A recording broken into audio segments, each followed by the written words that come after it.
Est-ce que ça t'est déjà arrivé d'écouter quelqu'un raconter son histoire, puis de ressentir une émotion tellement familière que tu avais l'impression qu'il parlait de toi? Comme si, à travers ses mots, c'était un peu ton propre vécu qui refaisait surface. Pas forcément la même histoire, non, mais la même émotion. Puis là, sans prévenir, le fameux « moi aussi » te traverse. Ce lien-là, ce reflet inattendu qu'une histoire peut créer, c'est ce qu'on appelle l'effet miroir. C'est le moment où une histoire devient un reflet, un déclencheur, un lien invisible mais puissant. Et aujourd'hui, je te montre comment, toi aussi, tu peux faire vibrer ton audience avec ce genre de récit. Bienvenue dans un nouvel épisode d'À ta couleur.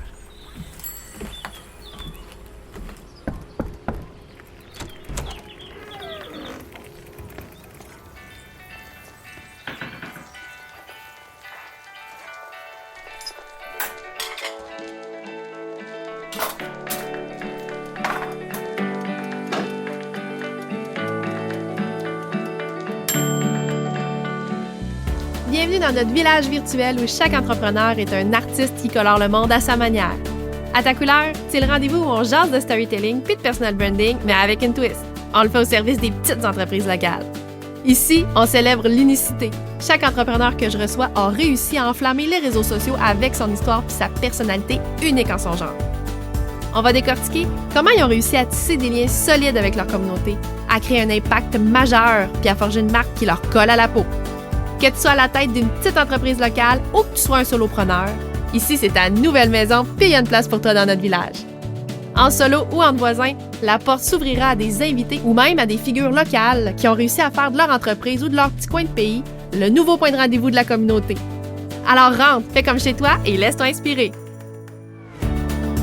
Salut à toi, bienvenue dans un nouvel épisode d'À ta couleur. Aujourd'hui, j'ai envie de te parler d'un phénomène fascinant qui va totalement changer la façon de raconter ton histoire et j'ai nommé l'effet miroir. Je vais t'expliquer en profondeur pourquoi c'est si puissant, comment ça fonctionne, puis surtout comment l'utiliser à ton avantage pour toucher profondément ton audience. Mais juste avant, laisse-moi te dire une chose. L'énergie du printemps est officiellement là, même si encore hier, plusieurs écoles étaient fermées dans ma région à cause du fameux verglas. On est en avril. Ben là, on est en avril aujourd'hui, mais hier, on était le 31 mars, tu sais. Il y a toujours une fameuse tempête fin mars, début avril, là. J'espère que c'était la dernière. Mais tout ça pour te dire que je la sens, moi, cette énergie-là, celle du printemps qui arrive, du renouvellement, de la croissance, de la créativité, je dirais même du mouvement.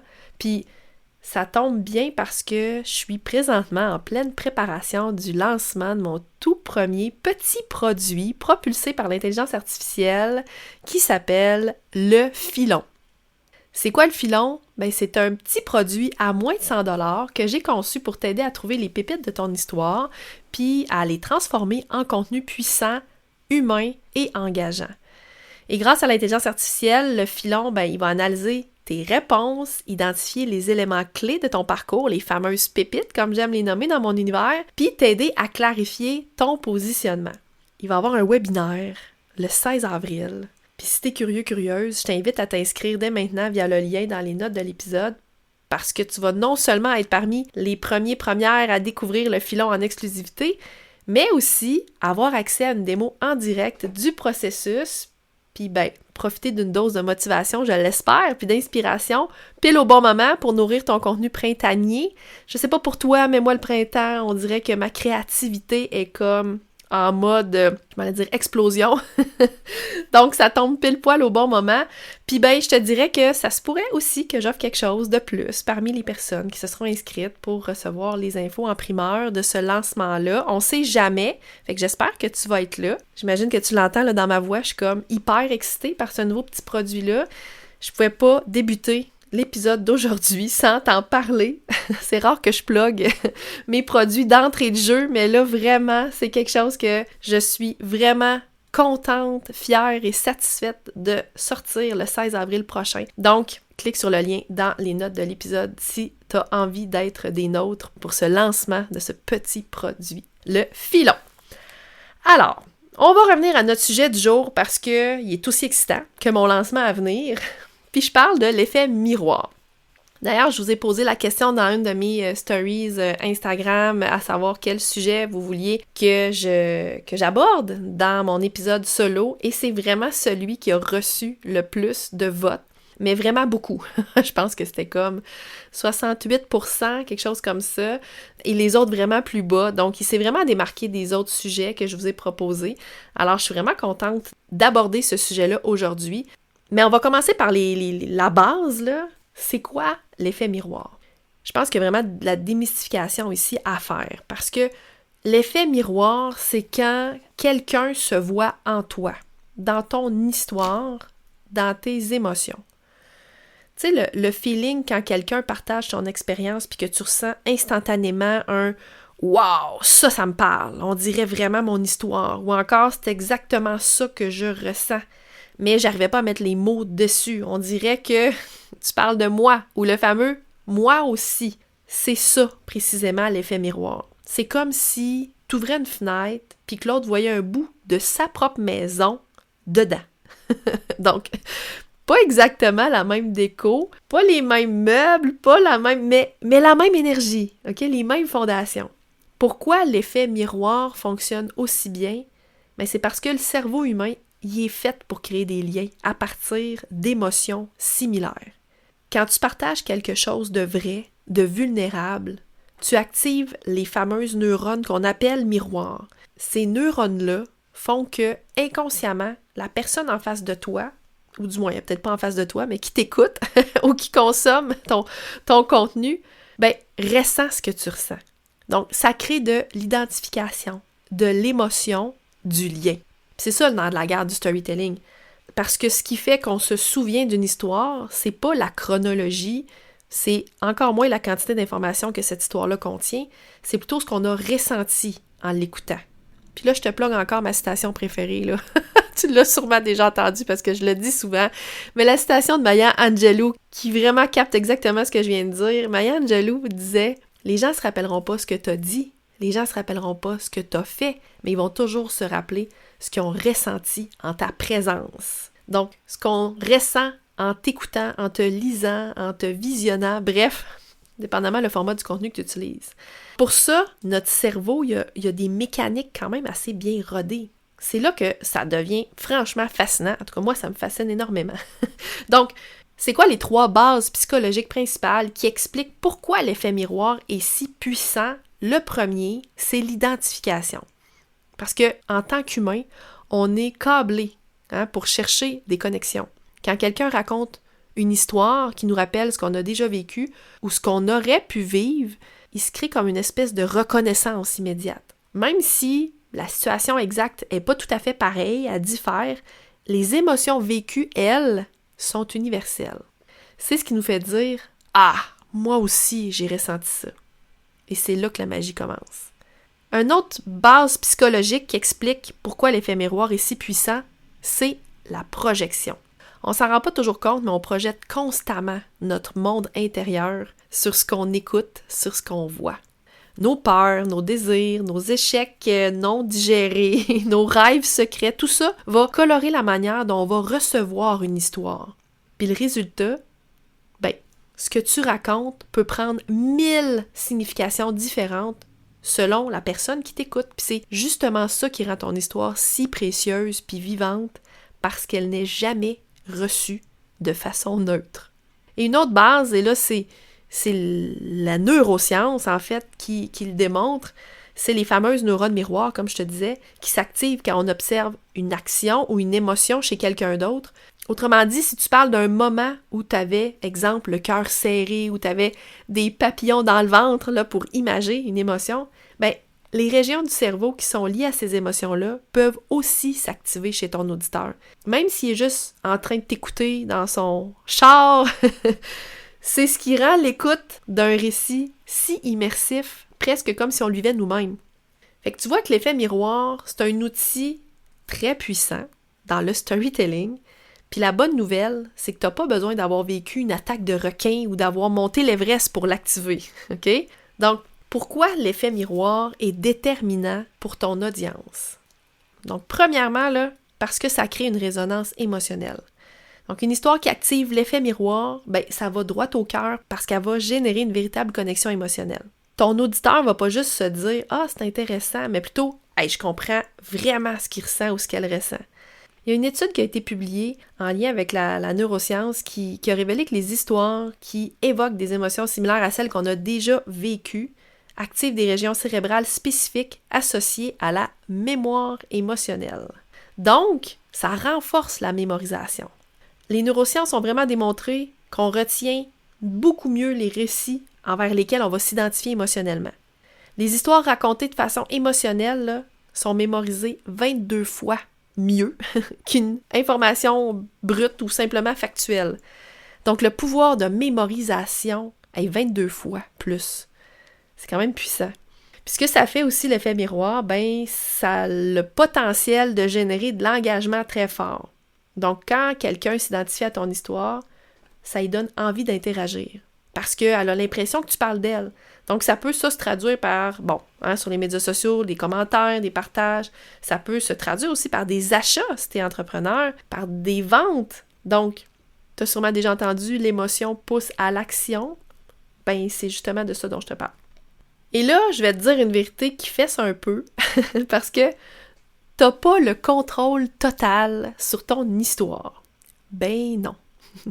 Parce que même si tu choisis tes mots, ton ton, tes exemples, ton audience va entendre ce qu'elle est prête à entendre. Donc, elle va filtrer ton récit à travers ses propres lunettes, ses blessures, ses espoirs, son propre vécu. Ton histoire dépasse largement ta propre expérience. Elle devient collective, utile, vivante. Si tu parles de ton burn-out, il y a peut-être quelqu'un d'autre qui va entendre « Ah, moi aussi, je suis fatiguée, j'ai besoin d'une pause. » Si tu racontes ton lancement qui a planté, quelqu'un pourrait entendre « Ah ouais, moi aussi, je suis pas toute seule à avoir de la misère ces temps-ci. » Tu sais, c'est beau. C'est beau parce que ça veut dire que ton histoire, elle dépasse ton histoire. Elle devient utile, vivante, partagée. Mais il faut apprendre à jouer avec ça. Puis là, tu te demandes peut-être, OK, ouais, mais concrètement, dans quel contexte, moi, je peux utiliser l'effet miroir? Est-ce que c'est réservé juste aux conférenciers ou, exemple, aux auteurs de best-sellers? Pas du tout. L'effet miroir, on le retrouve partout. Dans la musique, si tu écoutes n'importe quelle chanson là, d'Adèle, de Stromae, de Jean Leloup, pour nommer que ceux-là, choisis tes artistes préférés, là, c'est pas juste des paroles dans leurs chansons, c'est de l'émotion brute. Quand Stromae chante Formidable ou Papa Outé, il parle pas juste de lui, il évoque des blessures, des manques que beaucoup d'autres personnes peuvent reconnaître. Si je te donne l'exemple dans l'art visuel, une toile abstraite, ça peut éveiller un souvenir. Une photo, ça peut te faire revivre une émotion. Les artistes visuels jouent beaucoup avec l'effet miroir sans le nommer. Dans le cinéma ou dans les séries, un film comme Une étoile est née ou une série comme This Is Us, je sais pas si t'as écouté ça, si j'ai adoré cette série-là. On s'attache aux personnages parce qu'ils nous renvoient à nos propres vulnérabilités, à nos propres histoires de famille, de rêves brisés, de rédemption. Même chose dans la littérature, un roman de Kim Thuy ou même une BD de Guy Delisle, ça peut nous plonger dans une réalité peut-être qui est très éloignée de la nôtre, mais ça peut nous faire ressentir exactement ce que l'auteur ou le personnage ressent. Dans les discours publics, je donne par exemple Brené Brown, que j'aime beaucoup, que j'ai parlé beaucoup dans un épisode aussi sur la vulnérabilité dans ma saison 1, je crois. Donc, quand Brené Brown parle de vulnérabilité dans ses TED Talks ou dans ses conférences, elle raconte pas des exploits hors du commun, elle parle de honte, de peur du rejet, de l'envie d'être aimé. Puis ça, c'est des émotions brutes, c'est des émotions universelles. C'est ça qui fait qu'on se reconnaît en elle. Son histoire, c'est pas juste la sienne, elle nous renvoie à la nôtre. Et là, j'ai le grand exemple à te donner d'une personne que tu connais assurément, Oprah. Oprah, quand elle raconte son enfance difficile, puis elle en a eu toute une enfance difficile, elle, si tu connais pas son histoire, je t'invite vraiment à aller lire là-dessus, c'est incroyable. Quand elle parle de son enfance difficile, sa vulnérabilité touche directement son audience. Même si, je l'espère, la majorité des gens n'ont pas vécu ce qu'elle a vécu, ou en tout cas, du moins, n'ont pas vécu exactement la même chose qu'elle. Pourquoi je dis que Oprah, c'est l'exemple par excellence? Bien parce qu'elle parle de sentiments universels comme la honte, le courage, la résilience. C'est très universel chez l'humain, ces ressentis-là. On le voit aussi beaucoup chez les humoristes. Quand un humoriste va parler de ses insécurités ou de ses travers avec authenticité, bien sûr, on va rire. On va rire, parce que bon, c'est toujours avec une dose d'humour, bien évidemment. Mais pourquoi on rit? Bien, c'est parce qu'on se reconnaît. Même dans la blague, le miroir fonctionne. On voit nos propres maladresses dans leurs histoires. Il y a aussi dans des exemples de storytelling visuel, je ne sais pas si tu suis le compte Instagram Humans of New York, mais ce compte Instagram-là il est devenu un phénomène vraiment mondial. Ça propose un peu des micro-récits de parfaits inconnus de New York. Et c'est des histoires qui touchent parce que ben, c'est des histoires qui exposent une émotion brute, une faille, une vérité. Puis ça, ben, c'est de l'effet miroir à l'état pur. Ici au Québec, on pourrait penser à la chroniqueuse Mylène Moisan, qui utilise consciemment l'effet miroir dans ses articles dans le journal Le Soleil. D'ailleurs, si t'as pas encore visionné ou écouté l'épisode numéro 25 que j'ai eu la chance de recevoir, en fait, j'ai reçu Mylène dans l'épisode juste avant, celui-ci. Donc, si jamais t'as pas eu la chance de l'écouter ou de le visionner, je te conseille fortement de l'ajouter à ta liste d'écoute. C'est un de mes épisodes bonbons avec invité dans cette saison-ci. Et pour toi, entrepreneur, créateur de contenu, comment tu peux activer l'effet miroir? Je te donne quelques petits endroits où est-ce que tu pourrais l'utiliser. Bon, la liste est encore plus longue, bien sûr, mais c'est juste pour t'inspirer. Donc, dans une section à propos, ou dans une section, par exemple, Mon histoire. Comme moi, sur mon site web, j'ai un onglet qui s'appelle Mon histoire. Tu pourrais partager, tu pourrais utiliser, disons, cet effet miroir-là en partageant ton moment de bascule, ton déclic, ton bouleversement, bref, en partageant toutes tes pépites avec émotion. Puis bon, c'est d'ailleurs ça que j'offre avec mon service Pépites d'or, c'est-à-dire la rédaction de ce que j'appelle un récit fondateur, parfait pour se loger d'ailleurs dans cette section-là, Mon histoire ou à propos, entre autres. Tu peux l'utiliser dans une infolette aussi, où tu vas confier, disons, un défi, une peur, toujours de façon authentique, on s'entend, mais utile. Dans un carrousel Instagram qui commence par une émotion ou par une question engageante, là je dis Instagram, ça peut être aussi sur LinkedIn, ou même dans une conférence ou dans une formation, quand tu prends 2 minutes là, pour raconter une anecdote personnelle que tu as bien travaillé, que tu as bien sélectionnée, là, avant d'entrer dans le contenu un petit peu plus technique, là, ça a un gros pouvoir de connexion, puis ça permet parfois, souvent, d'activer cet effet miroir-là. J'aimerais ça que tu retiennes aussi que c'est pas le fait que tu réussisses qui inspire le plus, c'est le fait que tu oses montrer ce qui est vrai et donc ce qui est universel. En résumé, tout contenu qui suscite de l'émotion, de l'identification ou de la projection, c'est un miroir en puissance. Puis ce miroir-là, c'est ce qui fait qu'on s'attache, qu'on clique, qu'on achète, qu'on reste. Fait que si tu as une histoire, tu as déjà un miroir entre les mains. Comment tu pourrais faire pour activer l'effet miroir dans ton contenu? Ton histoire racontée avec émotion et intention peut tout à fait faire miroir à quelqu'un d'autre. Comment tu peux l'utiliser concrètement dans ton contenu? Je te propose des pistes toutes simples, mais très efficaces pour provoquer cet effet miroir-là dans ce que tu racontes, que ce soit sur ton site web, dans une vidéo, une story, un carrousel, une infolettre, une conférence, bref, où tu veux. Première des choses. Et ça, c'est ce que je fais systématiquement pour pratiquement tout le contenu que je crée. J'en ai parlé d'ailleurs avec Francis Jeté sur son podcast Le Social Show. C'est d'identifier l'émotion pivot. Donc moi, là, avant de créer du contenu, là, je vais toujours me poser la question, c'est quoi l'émotion que je veux faire ressentir à la personne qui va consommer ce contenu-là? Qu'est-ce que je veux qu'elle ressente? C'est de choisir l'émotion principale qu'on veut transmettre. Est-ce que c'est la peur, la joie, la fierté, le soulagement? J'espère que c'est pas la peur que tu veux faire générer, mais du moins de façon bienveillante. Et là, construis ensuite ton histoire autour de ça.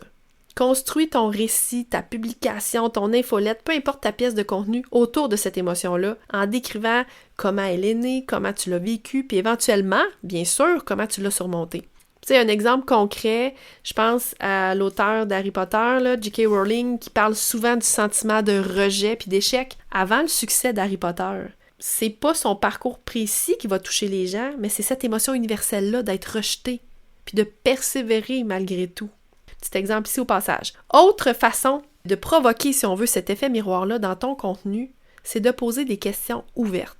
Au lieu de simplement décrire ton expérience, ton anecdote, ton bout d'histoire, invite ton audience à réfléchir à la leur.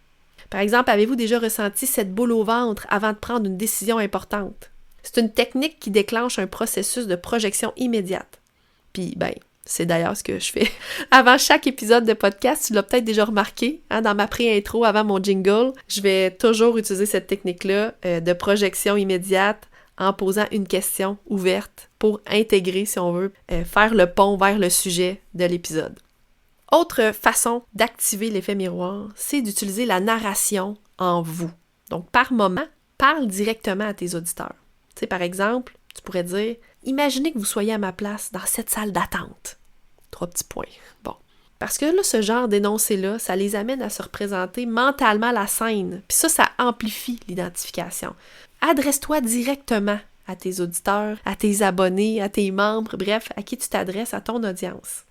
Autre façon de faire que j'aime beaucoup, c'est de valoriser les tournants puis les transitions. Ce que j'appelle les moments de bascule. Okay? Un déclic, un bouleversement, une victoire, une épiphanie.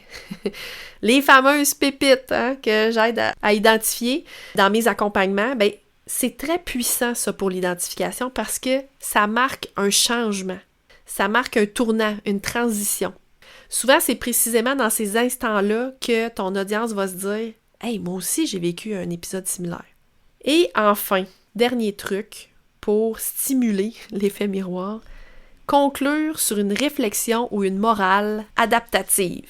Donc, termine ton histoire en invitant ton audience à réfléchir. Tu sais, par exemple, « Et toi, quelle leçon tirerais-tu de cette expérience-là? » Tu transformes ton histoire en une opportunité de croissance pour ceux qui t'écoutent. Donc, en conclusion, quand tu racontes ton histoire avec authenticité, tu fais pas juste parler de toi. Tu donnes la permission. La permission de ressentir, d'être vulnérable, de se raconter à son tour. Puis de nombreuses personnalités, je t'en ai nommé quelques-unes, mais écoute, la liste est vraiment longue, comme Brené Brown, qui est la spécialiste de la vulnérabilité que j'aime beaucoup.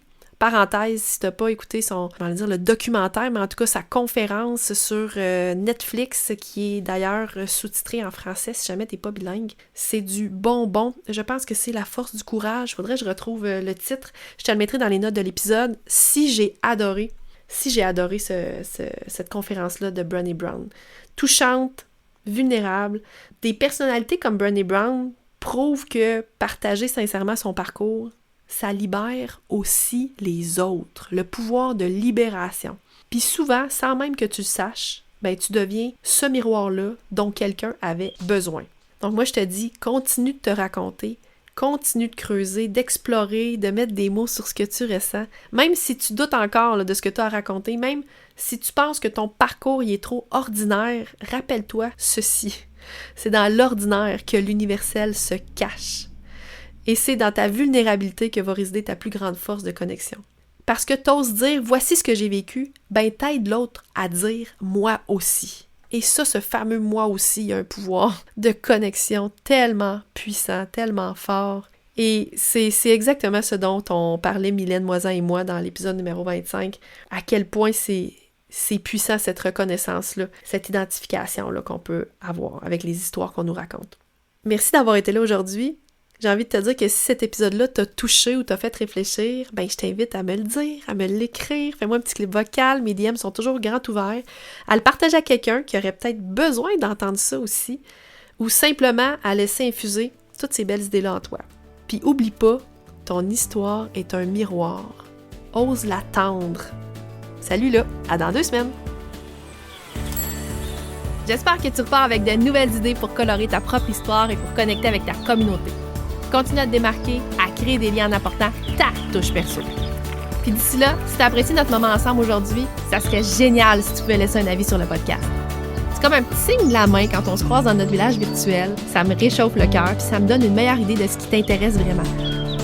N'hésite pas non plus à partager cet épisode-là avec tes amis ou sur les réseaux sociaux. Puis si tu veux continuer la discussion, utilise le tag La Voisine Pro sur Instagram. Ça va me faire vraiment plaisir d'échanger avec toi. On se retrouve très bientôt pour une nouvelle discussion entre voisins.